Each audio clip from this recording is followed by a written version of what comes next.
ši kuprinė naujiena. Šiais metais pristatyta nauja ryški medžiaga, kuri yra šiek tiek guminė lietimui. Jausmas labai malonus, o svarbiausia medžiaga yra atspari vandeniui.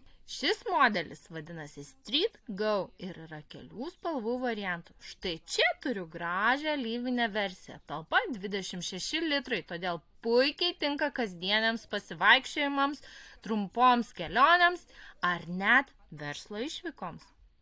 Kas man ypač patinka, ją galima visiškai atsekti, tad susidėti daiktus itin paprasta. Yra atskiras skyrius nešiojamam kompiuteriui ar dokumentams. Taip pat galite susikrauti drabužius kaip į lagaminą. Viduje daug mažesnių kišenėlių smulkmenoms, šone kišenė gertuviai. Kompiuterių skyrių taip pat galima pasiekti per šoninį užtrauktuką. Labai patogu, jei reikia greitai išsiimti, neatsegant visos kuprinės. Pat turime kitą modelį iš tos pačios Street serijos, bet šiek tiek didesnį, vadinasi Street Flex. Jei ankstesnė talpa buvo 26 litrai, tai šio modelio galima padidinti nuo 30 iki 35 litrų. Pati kuprinė irgi šiek tiek aukštesnė.